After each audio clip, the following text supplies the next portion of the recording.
Assalamualaikum warahmatullahi wabarakatuh. Perkenalkan, nama saya Aslinda, NIM 17120036. Di sini saya akan menjelaskan kandungan informasi akuntansi.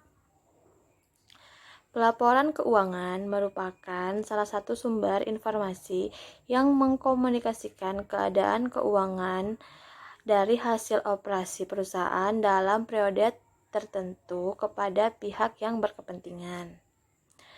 Menurut Financial Accounting Standard Board atau PSAB, dalam Statement of Financial Accounting Concept ada beberapa tujuan laporan keuangannya. Nah, di sini dia menyediakan dua. Yang pertama adalah menyediakan informasi berguna bagi kreditur atau pemakai eksternal lainnya, hanya pengambil keputusan.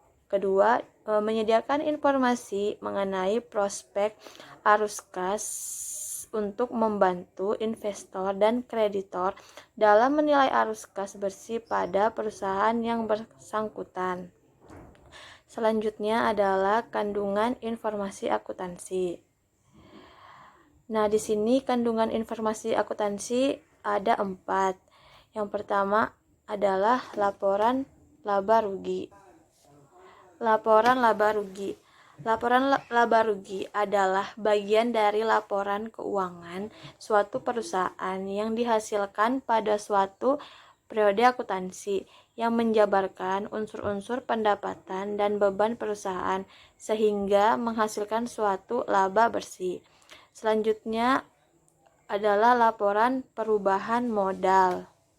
Laporan perubahan modal adalah laporan yang menyajikan tentang perubahan modal yang terjadi selama masa periode dan merupakan laporan keuangan perusahaan yang menggambarkan peningkatan atau penurunan aktivitas suatu periode tertentu. Selanjutnya adalah laporan neraca. Neraca adalah unsur-unsur yang berkaitan langsung dengan pengukuran posisi keuangan perusahaan pada periode tertentu, yaitu aktiva, kewajiban, dan ekuitas. Artinya, neraca harus dapat menggambarkan posisi keuangan perusahaan. Oleh karena itu, unsur-unsur aktiva, kewajiban, dan ekuitas harus disusun secara sistematis. Selanjutnya adalah laporan arus. Seperti disebut di muka bahwa salah satu komponen pokok laporan keuangan adalah laporan posisi keuangan, disebut juga dengan istilah sumber dan penggunaan data. Laporan posisi keuangan dapat disajikan dalam bentuk laporan arus kas. Komponen kandungan informasi akuntansi menurut Joshua Lipnath Daful Sarom, penelitian ini adalah tentang komponen arus kas yang diinginkan FASB atau Financial Accounting Standard Board. Penelitian ini juga meneliti tentang apakah komponen-komponen arus kas benar-benar menunjukkan ketidakwajaran hubungan dengan retur saham dan apakah hubungan ini konsisten dengan teori. Hasil riset Bernard dan Stopp pada tahun 1989 menyimpulkan bahwa pemisahan laba bersih. Penelitian ini menunjukkan adanya tambahan kandungan informasi dalam pemisahan laba bersih menjadi aktual dan komponen-komponen arus kas. Nah, laporan arus kas ini menunjukkan informasi dari sumber penambahan kas perusahaan dan untuk apa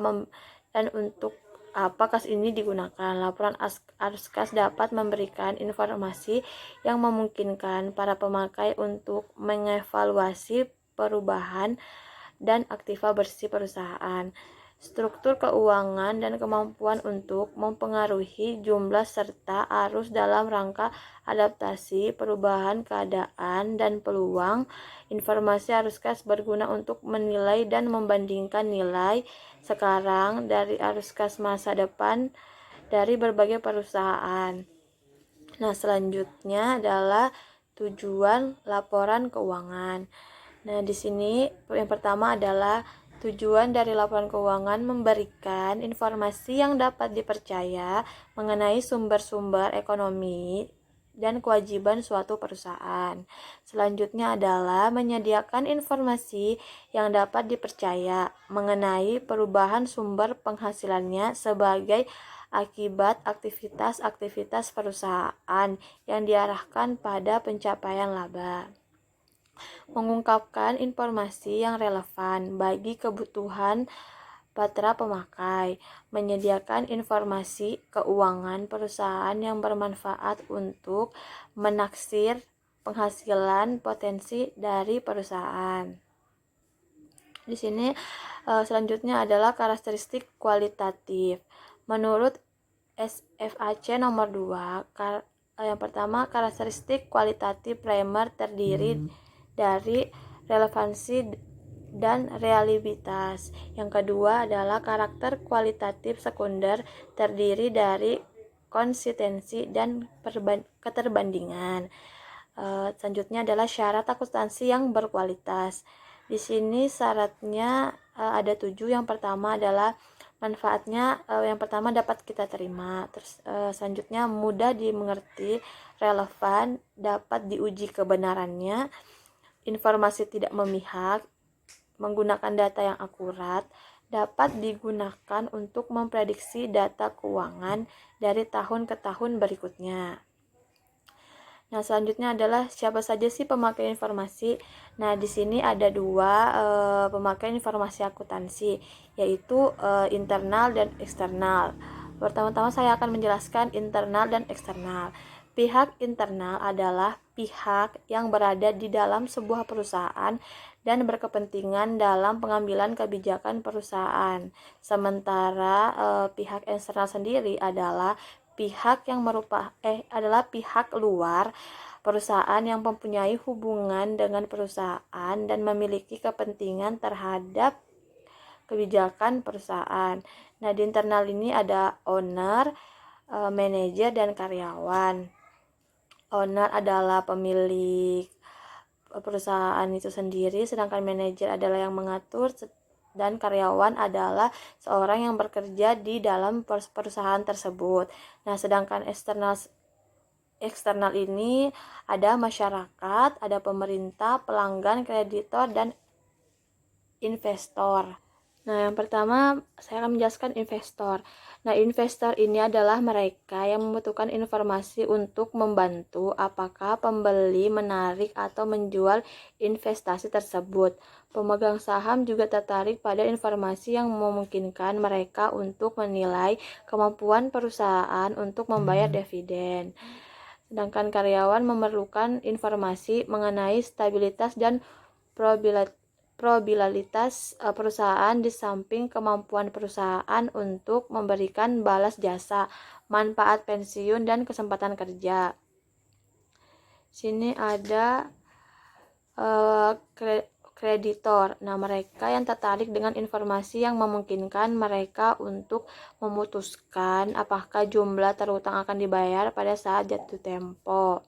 Sedangkan pemerintah, mereka adalah yang membutuhkan informasi untuk mengatur aktivitas perusahaan, menetapkan kebijakan pajak, dan sebagai dasar penyusunan statistik. Sedangkan masyarakat adalah yang dapat mengetahui kontribusi perusahaan dan perekonomian nasional, tren dan perkembangan terakhir kemakmuran perusahaan serta rangkaian aktivitasnya. Mungkin sekian dari saya untuk penjelasan tentang sistem informasi akuntansi. Apabila banyak kekurangan, saya minta maaf. Assalamualaikum warahmatullahi wabarakatuh.